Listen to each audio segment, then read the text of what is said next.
Intermediate goods क्या होता है और एग्जाम्पल जरूर पढ़ लेना। कई बार क्या होता है टीचर एक नंबर के हिसाब से क्वेश्चन डाल देता है, कई बार जैसे कोई एग्जाम्पल दे दिया उन्होंने और पूछा ये बताओ फाइनल गुड है कि इंटरमीडिएट गुड है, इसको तो स्टार मार्क कर दो। मुझे अभी भी याद है मेरे बोर्ड्स के पेपर में भी ये वाला क्वेश्चन आया था, एक्सटर्नलिटीज जरूर करके जाना, आपके बोर्ड्स के पेपर में भी आ सकता है कुछ। तो आप ऐसा मत करना कि आप क्या करो ऊपर के 3-4 पॉइंट्स पढ़ जो, बेटा ऐसे मत करना, कुछ भी आ सकता है। मतलब कहने का मतलब कोई भी पॉइंट उठा के दे देगा और कह देगा 3 नंबर के हिसाब से एक्सप्लेन करो, तो आपको पता होना चाहिए भाई क्या है उसमें। Hello hello hello hello hello बच्चा लोग, कैसे हो आप लोग? उम्मीद है आप लोग एकदम मस्त हो गए। मैं हूँ तान्या मुंजाल और बेटा आज क्या लेके आए हैं आपके लिए। तो बहुत बच्चे बोल रहे थे माइक्रो इकोनॉमिक्स की इंपॉर्टेंट क्वेश्चंस तो दे दिए मैम, मैक्रो के भी इंपॉर्टेंट क्वेश्चंस बताए। तो बेटा जी आपका इंतजार हुआ खत्म और हम लेके आए हैं आपके लिए most important questions of macro economics. तो भाई अब बच्चे सोच रहे हैं मैम बस यही क्वेश्चंस कर जाए 95 मार्क्स आ जाएंगे, 90 अबव मार्क्स आ जाएंगे। तो बेटा जी ऐसा नहीं है, ठीक है जी। हम एक कोशिश करते हैं आपके लिए मोस्ट इंपॉर्टेंट क्वेश्चंस लेके आने के लिए, बट इसका मतलब ये नहीं है कि आप बाकी क्वेश्चंस छोड़ दो। पढ़ना आपको सब है, लेकिन इन क्वेश्चंस पे ज्यादा फोकस करना है, रिटन प्रैक्टिस करनी है भाई इन क्वेश्चंस की। और जो बच्चे अभी तक नहीं पढ़ रहे तो वो ये क्वेश्चन जरूर पढ़ लेना। और जो बच्चे सब कुछ पढ़ चुके हैं और उनको बस चाहिए कि भाई एक बार इंपॉर्टेंट क्वेश्चंस पता चल जाए, तो वो रिटन प्रैक्टिस शुरू कर दो इन क्वेश्चंस की। क्योंकि आता हमें सब कुछ होता है, लेकिन पेपर में अटेम्प्ट करना नहीं आता, फिर हम खा जाते हैं मात और नंबर नहीं आते हमारे, है ना। यही होता है ना, फिर भी बोलते हैं मैम नंबर नहीं आते हमारे। तो प्लीज रिटन प्रैक्टिस कर लेना अब इन क्वेश्चंस की। चलो जी, तो शुरू करते हैं भाई। आपको पता ही है most important questions of macro economics class 12th। लो जी, यूनिट वाइज समझेंगे, चैप्टर वाइज समझेंगे और क्या क्या वेटेज है। क्लियर है?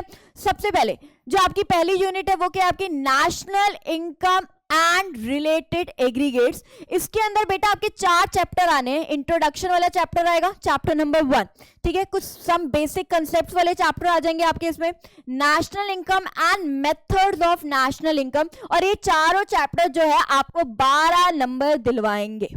क्लियर है? आगे मनी एंड बैंकिंग की यूनिट है, इसके अंदर आपके chapter number 5 and chapter number 6 है। जो बेटा आपका चैप्टर नंबर 5 है वो आपका है मनी का, और चैप्टर नंबर 6 है जो आपका क्या है, बैंकिंग का। और ये जो यूनिट है वो आपको दिलवाएगी 6 नंबर पक्के। आगे determination of income and employment जो आपकी तीसरी यूनिट है, इसके अंदर 3 चैप्टर आ रहे हैं, चैप्टर 7, चैप्टर 8 और चैप्टर 9। चैप्टर 7 आपका एडीएएस वाला चैप्टर है, चैप्टर नंबर 8 आपका शॉर्ट रन इक्विलिब्रियम वाला है, और चैप्टर नंबर 9 आपका क्या है, डेफिसिट डिमांड और एक्सेस डिमांड वाला। और ये 3 चैप्टर्स आपको कितने नंबर दिलवाएंगे भाई, 10 नंबर पक्के। आगे government budget and the economy, जिसके अंदर सिर्फ एक चैप्टर, और भाई एक अकलौता चैप्टर आपको 6 नंबर दिलवा रहा है। बहुत इंपॉर्टेंट चैप्टर है भाई ये तो। आगे देखो बैलेंस ऑफ पेमेंट में क्या क्या है, इसके अंदर आपकी 2 चैप्टर्स आएंगे, chapter number 11 foreign exchange rate और चैप्टर नंबर 12 आपका बैलेंस ऑफ पेमेंट। और ये दोनों चैप्टर्स आपको कितने नंबर दिलवाएंगे भाई, 6 नंबर, और आपके 40 नंबर पक्के हो पाएंगे। क्लियर है? तो लो जी, अब चलते हैं भाई चैप्टर वाइज समझते हैं। मैम हर चैप्टर के इंपॉर्टेंट क्वेश्चंस बता दो। तो चैप्टर जो 1 है, अगर हम यूनिट 1 का चैप्टर नंबर 1 बात करें तो सबसे इंपॉर्टेंट क्वेश्चन है इसमें माइक्रो और मैक्रो का डिफरेंस जरूर पड़ जाना बेटा। 3 डिफरेंस कम से कम, 3 से 4 डिफरेंस आपको कम से कम आने चाहिए विद एग्जाम्पल। क्लियर है? नेक्स्ट चैप्टर है आपका some basic concepts of macro economics, जिसके अंदर आप final goods and intermediate goods का टॉपिक जरूर पढ़ जाना। इन दोनों का डिफरेंस कम से कम 3 से 4 पॉइंट्स आपको आने चाहिए। फाइनल गुड्स क्या होते हैं, इंटरमीडिएट गुड्स क्या होते हैं, और एग्जांपल जरूर पढ़ लेना। कई बार क्या होता है टीचर एक नंबर के हिसाब से क्वेश्चन डाल देता है, कई बार जैसे कोई एग्जांपल दे दिया उन्होंने और पूछा ये बताओ फाइनल गुड है कि इंटरमीडिएट गुड है। तो आपको कंसेप्ट क्लियर होंगे तो ही आप लिख पाओगे कि वेदर इट्स फाइनल गुड और वेदर इट्स इंटरमीडिएट गुड, तो ये आपको पता होना चाहिए, अच्छे से पढ़ जाना। डबल काउंटिंग का क्वेश्चन पढ़ जाना। डबल काउंटिंग क्या होता है आपको ये पता होना चाहिए। डबल काउंटिंग का मतलब है जब दो चीजें ऐड होगी, फाइनल गुड की वैल्यू भी और इंटरमीडिएट गुड की वैल्यू भी, तो उस प्रॉब्लम को आप कहते हो डबल काउंटिंग की प्रॉब्लम। विद एग्जाम्पल आपको आना चाहिए। 3 नंबर का क्वेश्चन कई बार बन जाता है डबल काउंटिंग का, तो 1 या 2 नंबर की डेफिनेशन और 1 आधा नंबर का क्या हो जाता है, एग्जाम्पल हो जाता है। क्लियर है।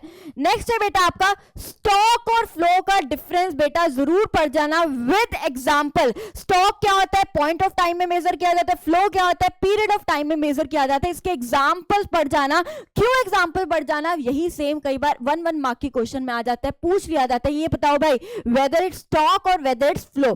डिपॉजिट मनी इन बैंक, बताओ भाई स्टॉक है कि फ्लो है। Withdrawal of money from the bank, stock है कि फ्लो है। Leakage of water from the tank, stock है कि फ्लो है। स्पीड स्टॉक है कि फ्लो है। ये क्वेश्चंस आपके आ जाते हैं, फिर बच्चे खा जाते हैं मात। आगे सर्कुलर फ्लो आपको पता होना चाहिए। वैसे हमारे जो 4 सेक्टर्स होते हैं, लेकिन हमारे सिलेबस में सिर्फ 2 सेक्टर्स हैं, तो 2 सेक्टर मॉडल, 2 सेक्टर मॉडल ये आपको पता होना चाहिए। विथ डायग्राम पता होना चाहिए। सर्कुलर फ्लो डायग्राम के साथ। 2 सेक्टर कौन से थे आपके, हाउस होल्ड और प्रोड्यूसर सेक्टर। कैसा फ्लो होता है इनके बीच में, इसी को हम इंटर सेक्टरल फ्लो भी बोलते थे। ये बेटा आपको बहुत अच्छे से आना चाहिए। क्लियर है। आगे हम चलते हैं, हमारा जो यूनिट 1 का ही चैप्टर नंबर 3 है, जो आपका national income and related aggregates है। इसके अंदर आपको एक तो फैक्टर इनकम और ट्रांसफर इनकम के बीच का डिफरेंस बेटा आपको आना चाहिए। 3 नंबर का क्वेश्चन आ जाता है कई बार। फैक्टर इनकम और ट्रांसफर इनकम का जो मतलब है पूछ लिया जाता है, तो आपको अच्छे से आना चाहिए। फैक्टर इनकम मतलब ऐसे इनकम जो आपने सर्विसेज दे के कमाई हो। ट्रांसफर इनकम मतलब ऐसा पैसा जो आपने कमाया है बिना सर्विसेज दे। एग्जाम्पल के साथ आपको ये आना चाहिए। कई बार क्वेश्चन पूछ लेता है ओल्ड एज पेंशन बताओ भाई, फैक्टर इनकम है, ट्रांसफर इनकम है, स्कॉलरशिप बताओ, ये आपको पता होना चाहिए। आगे डोमेस्टिक इनकम और नेशनल इनकम की डेफिनेशन जरूर पढ़ जाना, है ना। कई बार ऐसे क्वेश्चन आ जाता है what is NDP at FC, इसको हम क्या बोलते हैं, डोमेस्टिक इनकम। नेशनल इनकम को हम क्या बोल देते हैं, एनएनपी एट एफसी। एफसी मतलब बेसिकली फैक्टर इनकम के बारे में बात कर रहे हैं, और ये जो बीच वाला एन है वो नेशनल को रिप्रेजेंट कर रहा है, दैट इज नेशनल इनकम। ये वाला डी मतलब डोमेस्टिक, एफसी मतलब इनकम की बात कर रहे हैं, तो ये क्या आपके लिए डोमेस्टिक इनकम क्वेश्चन आ जाता है 1 नंबर का। 1 नंबर का क्वेश्चन आ जाता है इन दोनों, इनका मतलब बताओ, ठीक है। आगे देखो भाई, रियल जीडीपी क्या होता है, नॉमिनल जीडीपी क्या होता है, इसका डिफरेंस तो भाई स्टार मार्क कर लो भाई, ट्रिपल स्टार मार्क कर लो भाई। बहुत बहुत बहुत बहुत बहुत इंपॉर्टेंट क्वेश्चन है आपके एग्जाम के लिए। क्लियर है भाई। रियल जीडीपी क्या होता है, नॉमिनल जीडीपी क्या होता है, ये आपको पता होना चाहिए। किसमें बेस ईयर में किया जाता है, किसमें करंट ईयर में किया जाता है। 5-6 डिफरेंस, 5-6 पॉइंट्स आपको आने चाहिए भाई, रियल जीडीपी और नॉमिनल जीडीपी। आगे बेटा आपका जीडीपी डिफ्लेटर पे क्वेश्चन आ जाता है, एक बॉक्स होगा वो जरूर पढ़ लेना। इस पे न्यूमेरिकल्स आ जाते हैं। बच्चे क्या करते हैं, बॉक्स को छोड़ के ना छोड़ जाते हैं कि ये नहीं पढ़ते। बहुत इंपॉर्टेंट क्वेश्चन है, हमें आना चाहिए। फॉर्मूला क्या है इसका, करंट, बेसिकली हम कह सकते हैं करंट जीडीपी क्या हो, या फिर हम कह सकते हैं जिसको आप बोल देते हो, अगर मैं बात करूं बेस ईयर प्राइस किसमें होता है, करंट ईयर प्राइस किसमें होता है, ये आपको पता होने चाहिए बेटा, और इस पे न्यूमेरिकल भी आ जाता है आपका। क्लियर है बच्चा। चलो आगे आगे भाई, लिमिटेशंस ऑफ जीडीपी बहुत बहुत बहुत इंपॉर्टेंट क्वेश्चन है आपका, जिसमें आपको 2 पॉइंट्स तो ऐसे करने हैं भाई, करने ही करने हैं। 4 पॉइंट्स है आपकी बुक में, लेकिन 2 पॉइंट्स तो ऐसे हैं। एक है आपका डिस्ट्रीब्यूशन ऑफ इनकम, एक है भाई एक्सटर्नलिटीज। इसको तो स्टार मार्क कर दो। मुझे अभी भी याद है मेरे बोर्ड्स के पेपर में भी ये वाला क्वेश्चन आया था, एक्सटर्नलिटीज जरूर करके जाना, आपके बोर्ड्स के पेपर में भी आ सकता है क्वेश्चन। क्लियर है। चलो जी आगे देखते हैं भाई, चैप्टर नंबर 4 में basically methods of calculating national income है, जिसमें आपको न्यूमेरिकल्स आने चाहिए। आपको पता है 3 मेथड्स आपके, प्रोडक्ट मेथड बताओ भाई, इनकम मेथड, और तीसरा क्या आपका एक्सपेंडिचर मेथड है, ठीक है जी। और इसकी प्रिकॉशंस कर लेना। कई बार क्या होता है 6 नंबर की प्रिकॉशन आ जाती है, 2-2 के 4 पॉइंट्स दे देते हैं, 3-3 के 2 पॉइंट्स दे देते हैं। एक्सप्लेन करो भाई ये नेशनल इनकम में आएगा कि नहीं आएगा, whether it's come in domestic income और नॉट, विद एक्सप्लेनेशन दो। इसमें कहने का मतलब पहले तो बताओ आएगा कि नहीं आएगा, ठीक है, ये सुनो, फिर बताओगा अगर आएगा तो क्यों आएगा, नहीं आएगा तो क्यों नहीं आएगा, ये विद रीजन आपको पता होना चाहिए, ठीक है। तो ये कितने नंबर का भी क्वेश्चन आ जाता है, 2-2 का आ जाता है, कई बार 3 का मोस्टली कम आता है, 1.5 का भी आ जाता है, कई बार 1.5 का। 3 नंबर का दे देते हैं, 1.5 के 2 पॉइंट, ठीक है। आगे ट्रिपल ट्रिपल आइडेंटिटी फंक्शन, और ये न्यूमेरिकल तो मान के चलो 101,111% आपके पेपर में आने ही वाला है, मान के चलो पेपर में आने ही वाला है। क्लियर है? चलो भाई, ट्रिपल आइडेंटिटी फंक्शन ये ना, ये अभी अभी आने लगा है, पहले हमारे टाइम तो होता ही नहीं था। ये ट्रिपल आइडेंटिटी फंक्शन वैसे है सेम ही टॉपिक, हम पढ़ चुके हैं, बस नाम दे दिया। हमें पता है 3 मेथड्स हैं, product method, income method, expenditure method. Flow होता है, सर्कुलर फ्लो से ही निकला है, ये 3 मेथड्स हमें पता है, तो इसी को हम कहते हैं 3 मेथड है, तो इसी को हम बोल देते हैं ट्रिपल आइडेंटिटी फंक्शन। क्लियर है? लो जी बेटा, नेक्स्ट है आपका money and supply of money. आपकी यूनिट 2 आ गई है ना, मनी एंड बैंकिंग की। ये यूनिट आपको कितने नंबर दिलवाएगी भाई? 6 नंबर दिलवाएगी। इसके अंदर आपको क्या पढ़ना है? फंक्शंस ऑफ मनी जरूर पढ़ जाना। आगे supply of money and M1 measurement of money supply कर दो भाई, स्टार मार्क क्वेश्चन, बहुत बहुत बहुत इंपॉर्टेंट क्वेश्चन है। क्वेश्चन कई बार 1 नंबर के हिसाब से पूछ लेते हैं। सप्लाई ऑफ मनी स्टॉक है कि फ्लो है? आपको पता होना चाहिए स्टॉक है, क्योंकि इसको पॉइंट ऑफ टाइम में क्या करते हो बेटा? आप मेजर करते हो। M1 मेजरमेंट जरूर पढ़ लेना, बहुत इंपॉर्टेंट है। बेसिकली 4 मेजरमेंट है, लेकिन आपके सिलेबस में M1 मेजरमेंट है, जरूर पढ़ लेना बेटा। क्लियर है?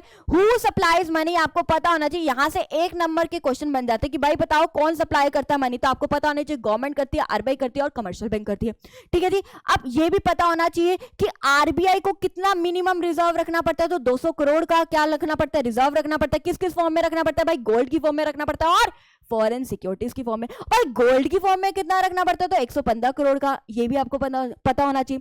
इसके अलावा इसमें एक चीज और पता होना चाहिए आपको कि भाई ये बताओ 1 रुपये का नोट और कॉइन्स कौन इश्यू करता है? मिनिस्ट्री ऑफ फाइनेंस इश्यू करती है। तो बेटा यहां से 1 मार्क के क्वेश्चन बन जाते हैं।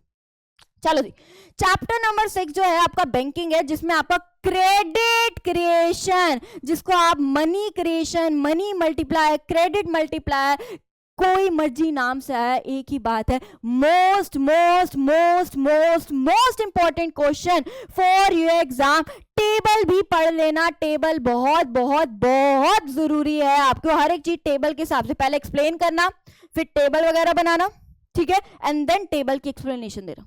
क्लियर? तो टेबल जरूर पढ़ के जाना इसमें। आगे फंक्शंस ऑफ सेंट्रल बैंक और आरबीआई के फंक्शन जो गिवन है आपकी बुक में, वो जरूर पढ़ लेना बेटा।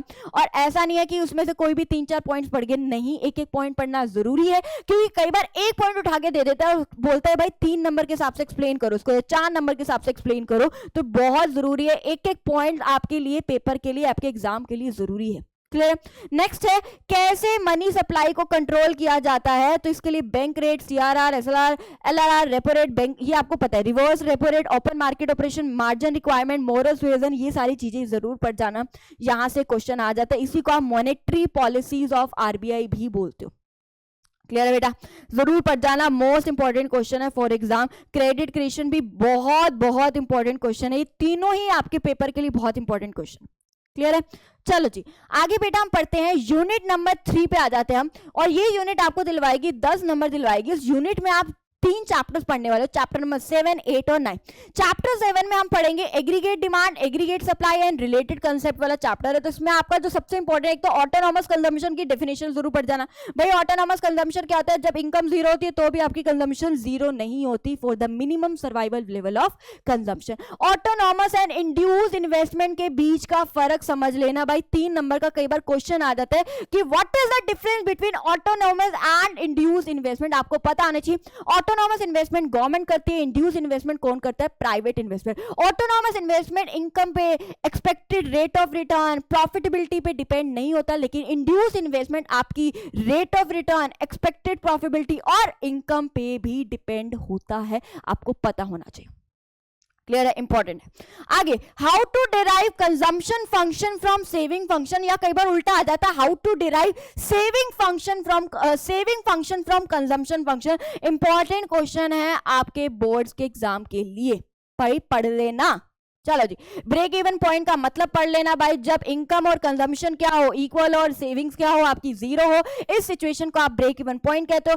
आगे क्या है आपका? प्रोपेंसिटी टू कंज्यूम और प्रोपेंसिटी टू सेव, बेटा जरूर पढ़ लेना। यहां से आपके होट्स के क्वेश्चन बन जाते हैं। होट्स के क्वेश्चन आप तभी कर पाओगे जब आपको डीपली नॉलेज होगी टॉपिक की। क्लियर है? तो फटाफट से प्रोपेंसिटी टू कंज्यूम में क्या होता है? इसके अंदर आप एपीसी और क्या पढ़ोगे भाई? एमपीसी। ठीक है, कंजम्पशन वाले हैं तो एपीसी और एमपीसी। एपीसी का फॉर्मूला सी बाय में वाई, एमपीसी का formula change in C by में change in Y. Propensity to save में आप क्या पढ़ने वाले हो, एपीएस और एमपीएस। एपीएस का फॉर्मूला है एस बाय में वाई और एमपीएस का फॉर्मूला है चेंज इन एस बाय में चेंज इन वाई। आपको बेटा पता होना चाहिए, क्लियर है, डीपली इनकी इंफॉर्मेशन हो। इसकी टेबल इंपॉर्टेंट है, इसका डायग्राम इतना इंपॉर्टेंट नहीं है, इसकी टेबल जरूर पढ़ लेना, टेबल मोस्ट इंपॉर्टेंट है, डायग्राम चाहे छोड़ देना। नेक्स्ट, क्योंकि टेबल से होर्ड्स के क्वेश्चन बनते हैं, क्लियर है इतना, इस चैप्टर के होर्ड्स के क्वेश्चन जरूर पढ़ लेना।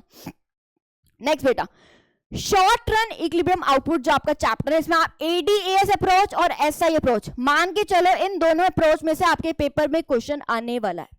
इन दोनों अप्रोच में से आपके पेपर में एक क्वेश्चन आ सकता है, तो जरूर पढ़ लेना बेटा, क्लियर है। नेक्स्ट आपका इन्वेस्टमेंट मल्टीप्लायर का क्वेश्चन विद टेबल। हाँ जी बेटा, लो, दो मल्टीप्लायर है, एक क्रेडिट मल्टीप्लायर, ठीक है, जिसको मनी मल्टीप्लायर भी बोल देते हैं, दूसरा है आपका इन्वेस्टमेंट मल्टीप्लायर। इन दोनों मल्टीप्लायर से एक क्वेश्चन आपके बोर्ड्स के एग्जाम में आने वाला है बेटा, प्लीज अच्छे से पढ़ना शुरू कर दो और पढ़ लेना भाई इन क्वेश्चंस को, इतने इंपॉर्टेंट क्वेश्चन है। इन्वेस्टमेंट मल्टीप्लायर आपको पता होने चाहिए क्या होता है। जो भी गवर्नमेंट इन्वेस्ट करती है देश में पैसा, उससे कितने मल्टीपल गुना देश में पैसा जनरेट किया जाता है, उसको आप क्या कहते हो, इन्वेस्टमेंट मल्टीप्लायर, जिसको आप के से डिनोट करते हो, चेंज इन वाई बाय में चेंज इन आई। जितना गवर्नमेंट देश में इन्वेस्ट करती है पैसा, उससे कितने गुना देश में इनकम जनरेट होती है, उसको हम कहते हैं इन्वेस्टमेंट मल्टीप्लायर। इसके तीन फॉर्मूले हैं, आपको पता होने, के इक्वल टू 1 माइनस एमपीसी, या फिर हम उसको बोल देते हैं 1 डिवाइड बाय में एमपीएस। पढ़ लेना भाई,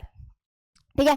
रिलेशन बिटवीन एमपीसी एंड के और एमपीएस एंड के, ये छोटे छोटे ना 1 मार्क के क्वेश्चन आ जाते हैं भाई। एमपीसी और के का रिलेशन क्या है, एमपीएस और के का रिलेशन क्या है, पॉजिटिव है, इसमें पॉजिटिव रिलेशन है, इसमें नेगेटिव रिलेशन है, ये क्वेश्चन आ जाते हैं। कई बार पूछ लेते, प्रूव करके दिखाओ कैसे APC plus APS equal to 1 है, कैसे MPC plus MPS equal to 1, ऐसे छोटे छोटे क्वेश्चन आ जाते हैं और हम उसको छोड़ जाते हैं। 1 मार्क के, कई बार 2 नंबर के क्वेश्चन आ जाते हैं भाई। यहाँ से न्यूमेरिकल्स तो भाई star star star star star, कितने स्टार मार्क करवाऊं, इतना इतना इतना इंपॉर्टेंट क्वेश्चन आपका यहाँ से न्यूमेरिकल, आपके पेपर में ये न्यूमेरिकल 101% आने वाला है इस चैप्टर में से। तो इसके लिए आपके सारे के सारे फॉर्मूले पक्के होने चाहिए, एक एक फॉर्मूला आपको पता होना चाहिए। क्या क्या फॉर्मूले हैं अगर हम बात करें तो आपको पता होना चाहिए, एपीसी का फॉर्मूला क्या है, एमपीसी का फॉर्मूला क्या है, C equal to C bar plus B Y, S equal to minus S bar plus 1 minus B Y, ये सारे फॉर्मूला आपको पता है। Y equal to C plus S, है ना, ये सारे फॉर्मूले अगर आपके आते हैं, ये पक्के हैं। A D equal to C plus I, S equal to I, ये सारे फॉर्मूले पक्के हैं, तो आप ये क्वेश्चन बहुत अच्छे से कर पाओगे, ठीक है जी। ये जरूर पढ़ लेना बेटा, यहां से न्यूमेरिकल्स आपके पेपर में आने ही वाला है। इसके लिए आपके फॉर्मूले पक्के होंगे तो ही आप न्यूमेरिकल्स कर पाओगे, क्लियर है। चलो जी, नेक्स्ट आप देखने वाले हो यूनिट 3 का चैप्टर नंबर 9, जिसमें आप प्रॉब्लम ऑफ डेफिसिट डिमांड और एक्सेस डिमांड के बारे में पढ़ेंगे। इसके अंदर आपके इन्फ्लेशनरी गैप और डिफ्लेशनरी गैप, कई बार यहाँ से फुल एम्प्लॉयमेंट की डेफिनेशन भी आ जाती है। फुल एम्प्लॉयमेंट ये जरूर पढ़ लेना, फुल एम्प्लॉयमेंट भी इंपॉर्टेंट है। फुल एम्प्लॉयमेंट का मतलब क्या, ऐसी सिचुएशन, इसका मतलब है कि जितने लोग काम करना चाहते हैं उन लोगों के पास काम है, बट इसका मतलब ये नहीं है कि देश में जीरो अनएम्प्लॉयमेंट की प्रॉब्लम है, because there is always a minimum rate of unemployment that always exist in the economy, जिसको हम क्या बोल देते हैं, नेचुरल अनएम्प्लॉयमेंट। तो मोस्ट इंपॉर्टेंट क्वेश्चन है, 1 नंबर की डेफिनेशन यहां से बन जाती है। इन्फ्लेशनरी गैप जरूर पढ़ लेना, मतलब क्या है इसका, डायग्राम पढ़ लेना, कॉन्सिक्वेंसेज, क्या रिजल्ट निकल पाता है और क्या कारण है कि जिसकी वजह से देश में महंगाई आ रही है, पढ़ लेना, बहुत इंपॉर्टेंट क्वेश्चन है। इन दोनों में से, इन्फ्लेशनरी गैप और डिफ्लेशनरी गैप में से भी आपके पेपर में एक क्वेश्चन आने ही वाला है, मान के चलो। Most most most important question for your exam, मान के चलो आपके पेपर में आने वाला है। सेम डिफ्लेशनरी गैप के मीनिंग, डायग्राम, कॉन्सिक्वेंसेज और कॉजेज पढ़ लेना। कॉन्सिक्वेंसेज का मतलब होता है रिजल्ट, इससे क्या रिजल्ट निकलेगा, ठीक है, किसमें लो लेवल इक्विलिब्रियम ट्रैप की प्रॉब्लम आएगी, किसमें वेज प्राइस स्पाइरल की प्रॉब्लम आएगी, एक एक चीज आपको पता होनी चाहिए। इनकम पे क्या इंपैक्ट पड़ेगा, प्राइस पे क्या इंपैक्ट पड़ेगा, आउटपुट पे क्या इंपैक्ट पड़ेगा, हर एक चीज आपको पता होनी चाहिए, क्लियर है। आगे, measures to correct inflationary and deflationary gap, कैसे हम इन्फ्लेशन और डिफ्लेशन की प्रॉब्लम को सॉल्व कर सकते हैं, ये आपको पता होना चाहिए। इसके लिए 2 मेजर्स आपके पास, एक है आपका फिस्कल मेजर्स और एक है आपके पास मॉनेटरी मेजर्स। फिस्कल मेजर्स बेटा क्या होता है, जो आपकी गवर्नमेंट के एक्सपेंडिचर्स और गवर्नमेंट की रिसिप्ट से रिलेटेड होते हैं। एक्सपेंडिचर, गवर्नमेंट के एक्सपेंडिचर और गवर्नमेंट की रिसिप्ट से रिलेटेड। गवर्नमेंट की रिसिप्ट गवर्नमेंट 3 टाइप से कमाती है, एक टैक्सेस की फॉर्म में, एक बोरो करती है जब आम जनता से, पब्लिक से, और एक जब वो बोरो करती है आरबीआई से। इस फॉर्म में वो क्या करती है, देश में महंगाई या फिर मंदी की प्रॉब्लम, इन्फ्लेशन और डिफ्लेशन की प्रॉब्लम को क्या करती है, कंट्रोल करती है। मॉनेटरी पॉलिसी आप पहले भी पढ़ चुके होंगे अगर मुझे याद है। मॉनेटरी पॉलिसी बेसिकली या फिर मॉनेटरी मेजर्स आरबीआई वाली है ना, जितनी भी आपके CRR, SLR, repo rate, reverse repo rate, bank rate, ये जितने भी LRR, open market operation, margin requirement, ये सारे के सारे यहाँ आएंगे। कैसे इन्फ्लेशन और डिफ्लेशन की प्रॉब्लम को कंट्रोल किया जाता है, इससे रिलेटेड मैं एक वीडियो भी लाने वाली हूँ, मॉनेटरी पॉलिसी वाले चैप्टर यानी बैंकिंग की एक वीडियो आने वाली है आपकी, ठीक है। ओके जी, आगे बेटा जो आपका यूनिट 4 है वो है आपकी गवर्नमेंट बजट, जो आपकी 6 नंबर की है।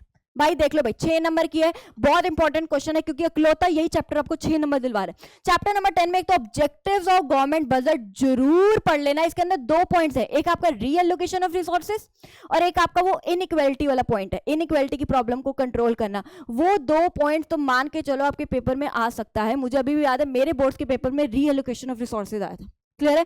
तो आप ऐसा मत करना कि आप क्या करो ऊपर के 3-4 पॉइंट्स पढ़ जो, बेटा ऐसे मत करना, कुछ भी आ सकता है। मतलब कहने का मतलब कोई भी पॉइंट उठा के दे देगा और कह देगा 3 नंबर के हिसाब से एक्सप्लेन करो, तो आपको पता होना चाहिए भाई क्या है उसमें।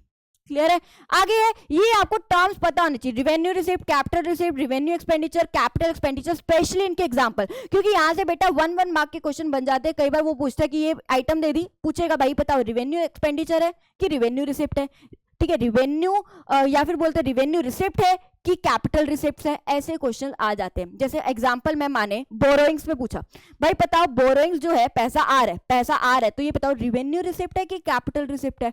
टैक्सेस रिवेन्यू रिसिप्ट है कि कैपिटल रिसिप्ट है। वेजेस देना रिवेन्यू एक्सपेंडिचर है कि कैपिटल एक्सपेंडिचर, जो गवर्नमेंट वेजेस देती है। तो ये क्वेश्चन यहां से आ जाते हैं, तो आपको पता होना चाहिए किससे आपकी एसेट्स इंपैक्ट हो रही है, किससे आपकी लायबिलिटीज इंपैक्ट हो रही है, और उसके सारे के सारे एग्जांपल्स आपको पता होने चाहिए बेटा।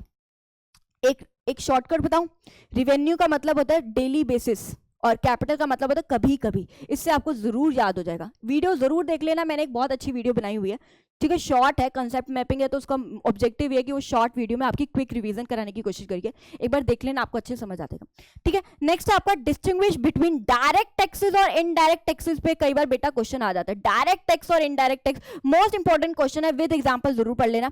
आगे बेटा आपका बजट डेफिसिट पे क्वेश्चन आ जाता है। आपको ये पता है 3 बजट डेफिसिट है ना, एक आपका प्राइमरी डेफिसिट है ना, एक आपका फिस्कल डेफिसिट और एक आता है आपका रिवेन्यू डेफिसिट। उन तीनों में से ये 2 टॉपिक्स आपके बहुत बहुत बहुत इंपॉर्टेंट है। फिस्कल डेफिसिट मतलब total expenditure minus total receipt other than borings, और इसी को हम बोरिंग्स बोल देते हैं। प्राइमरी डेफिसिट का मतलब क्या होता है, fiscal deficit minus interest payment. यहां से क्वेश्चन बन जाता है व्हाई, कई बार क्वेश्चन पूछ लेते हैं जीरो प्राइमरी डेफिसिट का मतलब क्या होता है। जीरो प्राइमरी डेफिसिट का मतलब क्या होता है, 1 नंबर का क्वेश्चन कई बार पूछ लेते हैं, तो भाई पढ़ लेना अच्छे से।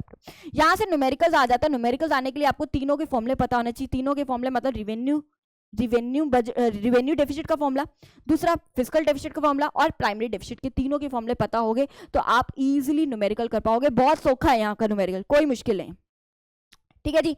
आगे बेटा यूनिट 5 है, बैलेंस ऑफ पेमेंट की यूनिट है, और ये यूनिट आपको कितने नंबर दिलवाने वाली है भाई, 6 नंबर पक्के दिलवाने वाली है। और इसमें हम देखने वाले चैप्टर नंबर 11 में हम क्या करेंगे, फॉरेन एक्सचेंज रेट का चैप्टर है, और इसमें क्या क्या इंपॉर्टेंट क्वेश्चन है। तो सबसे पहले आपको इंपैक्ट्स पता होने चाहिए। इंपैक्ट्स देखे थे, increase in demand, decrease in demand, increase in supply, decrease in supply, वो वाला क्वेश्चन आपको पता होने चाहिए, ठीक है। दूसरा एप्रिसिएशन और डेप्रिसिएशन और डोमेस्टिक करेंसी का भी कई बार क्वेश्चन आ जाता है। एप्रिसिएशन का मतलब क्या और डिप्रिसिएशन का मतलब क्या है, इसकी बेटा मैंने वीडियो बनाई है, प्लीज अच्छे से समझाया हुआ है, उसको वहां से समझ लेना, ठीक है। डेप्रिसिएशन मतलब देश को नुकसान, और डोमेस्टिक करेंसी मतलब देश की करेंसी है ना।